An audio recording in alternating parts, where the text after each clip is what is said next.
Delhi police అధికారి తనతో దురుసుగా ప్రవర్తించారని సంచలనమైనటువంటి వ్యాఖ్యలు చేశారు ఢిల్లీ ముఖ్యమంత్రి అరవింద్ కేజ్రీవాల్.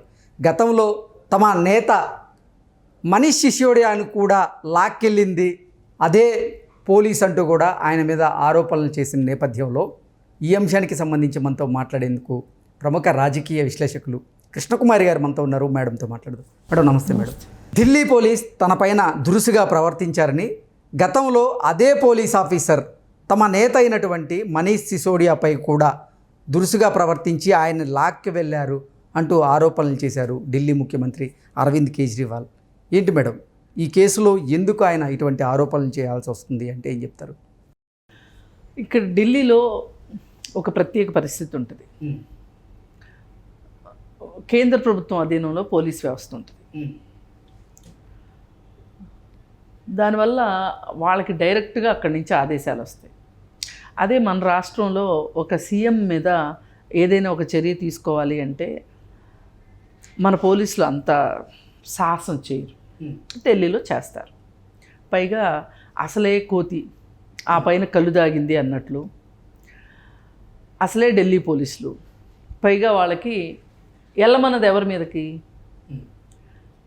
వాళ్ళ బాస్, అసలు బాస్ మోడీ బాస్కి బద్ధ శత్రువైన కేజ్రీవాల్ మీదకి. మరి మామూలు కోతికైతే కొంచెం భయం వేస్తుంది, కళ్ళు దాగిన కోతికి ఇంకా భయం ఏముంటుంది? అందుకని అలా వీరంగం వేస్తుంది ఆ కోతి. అలా చూడాల్సింది తప్పితే వేరే చూడటానికి ఏమీ లేదు. ఈ మొత్తానికి మోడీ యొక్క నియంతృత్వానికి, నిరంకుశత్వానికి పరాకాష్ట ఇది. తనకి అడ్డున్న ప్రతి వాళ్ళని దారి నుంచి తప్పించడానికి, అది కూడా వాళ్ళు మళ్ళీ తలెత్తకుండా, ఇప్పుడు నాగబాబుని చంపాలి అంటే అది ఎట్లా చస్తుంది? పాము మీద కొడితే చావదు, పడగ మీద కొడితేనే చస్తుంది. అలా వాళ్ళని నడినెత్తిన కొట్టి చంపాలి అన్నంత కక్షలో, అంత శత్రు నిర్మూలనలో, శత్రుశేషం ఉండకూడదు అనే అంత పరిస్థితిలో మోడీ ఇవాళ స్వైర విహారం చేస్తున్నాడంటే నమ్మండి. ప్రతి రాష్ట్రంలోనూ ఇదే పని, రాక్షసత్వం అన్నమాట. ఇప్పుడు ఇక్కడ తెలంగాణలో అయినా అంతే, రేపు ఆంధ్రప్రదేశ్లో అయినా అంతే, కర్ణాటకలో అయినా అంతే, ఎక్కడైనా అంతే. మరి ఈ రాక్షసత్వం ఇంత ప్రబలటానికి కారణం ఎవరై ఉంటారు? ప్రతిపక్షాల అనైక్యతే అధికార పక్షం బలమై కూర్చుంది. వీళ్ళ అనైక్యత. మోడీకి ఇండియా కూటమి ఏర్పాటు చేస్తున్నాను అని చెప్పిన నితీష్ ఒక పెద్ద కోవర్ట్. నితీష్ చేత ఇండియా కూటమి ఏర్పాటు చేయించి ఈ ఇండియా కూటమిలోకి ఎవరెవరు వస్తారు, అసలు ఎవరెవరు నా శత్రుపక్షం అని తేల్చుకోవటానికి మోడీ ఒక ప్లాట్ఫామ్ క్రియేట్ చేయించాడు నితీష్ చేత. అందరూ పొలోమని వచ్చారు, మేం అనుకుంటా వచ్చారు. ఆ వచ్చిన వాళ్ళందరినీ వరుసపెట్టి చూస్తున్నాడు. ఇప్పుడు శత్రువులు ఎవరో తెలిస్తే కదా యుద్ధం చేయటం సులువయ్యేది. నితీష్కి ఇచ్చిన ప్రోగ్రాం అయిపోయింది, అతనికి ఇచ్చిన టాస్క్ అయిపోయింది. ఇదో పెద్ద బిగ్ బాస్ అనమాట, బిగ్ బాస్ హౌస్ ఇది. నితీష్కి ఇచ్చిన టాస్క్ అయిపోయింది, శుభ్రంగా సీఎం అయిపోయాడు. అసలు నితీష్ ఏం మాట్లాడాడండి? ఎంత నమ్మకం కలిగించాడు? నా జీవితంలో నేను బీజేపీని నమ్మి మోసపోయాను, నేను ఇంకొకసారి ఆ బుద్ధి తక్కువ పని చెయ్యను అన్నాడు నితీష్. అని ఏం చేశాడు? ఆ వయసుకైన బుద్ధి జ్ఞానం ఉండక్కర్లా, గౌరవం ఉండక్కర్లా, వాళ్ళ కోసం చేసి పెట్టాడు. ఈ ఇండియా కూటమిలోకి ఎవరెవరు వస్తారు, ఎవరు ఉంటారు, ఎవరు నిలబడతారు అనే వాళ్ళందరి సంగతి వరుసపెట్టి చూస్తున్నాడు. వాళ్ళల్లో ఒకటి చంద్రబాబు నాయుడు కూడా ఇండియా కూటమిలోకి వస్తాడనుకున్నారు. కానీ ఇండియా కూటమిలోకి రానివ్వకుండా చేయటం కోసమే ఆ రోజు ఆ కేసు పెట్టింది.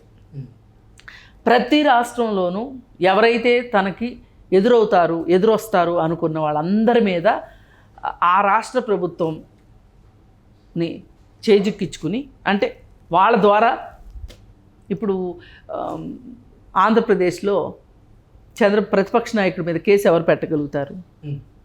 అధికార పక్షం. ఆ జగనే ఆయన చేతిలో ఉన్నాడు. ఇలా మీరు ప్రతి రాష్ట్రాన్ని తీసుకుంటే కనుక ఇలా ఒక్కొక్కళ్ళని వరుసపెట్టి వాళ్ళంతా చూస్తున్నాడు. ఈ చూసే ప్రోగ్రాంలో ఇవాళ కేజ్రీవాల్ వంతు వచ్చింది.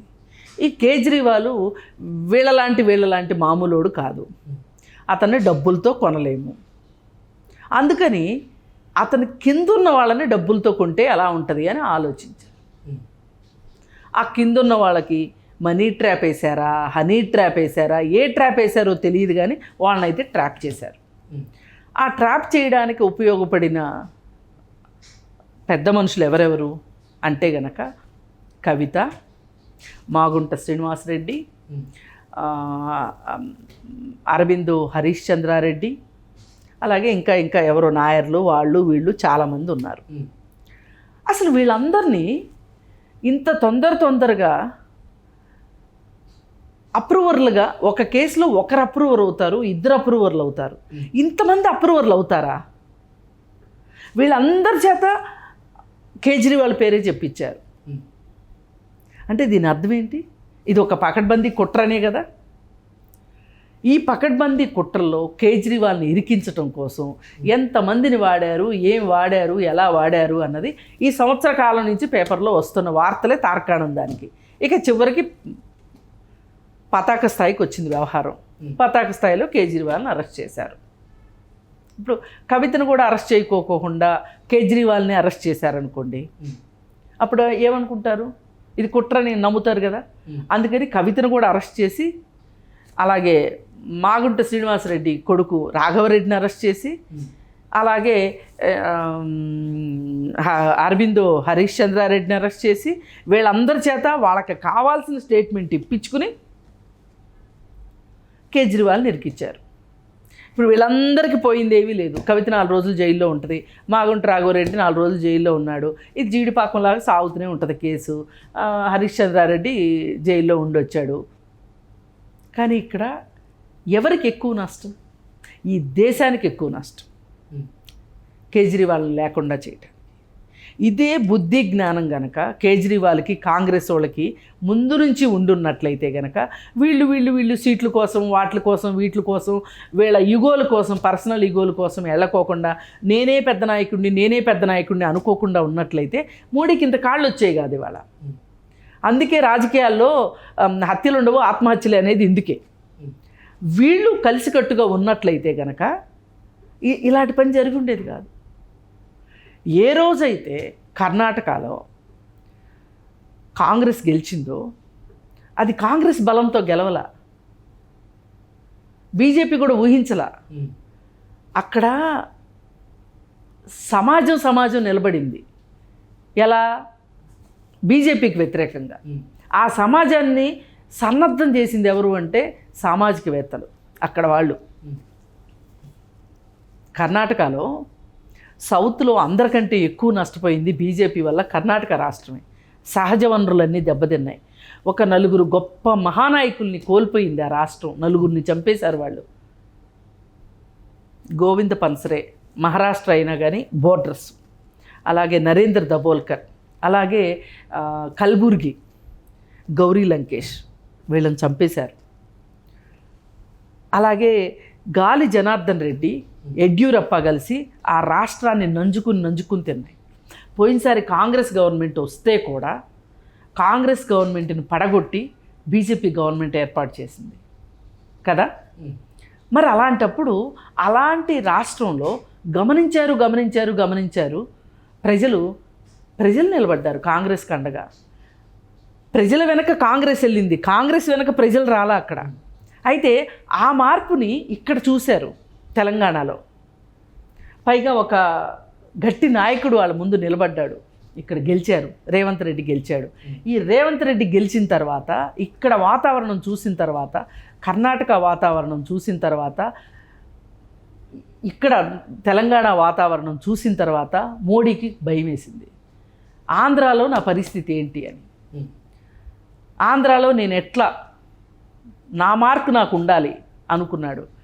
తన మార్క్ ఏంటి అంటే, ఇప్పుడు వీళ్ళందరినీ 100 కోట్లకి 150 కోట్లకి వీళ్ళందరినీ అరెస్ట్ చేసి లోపల పెడుతున్నాడు కదా.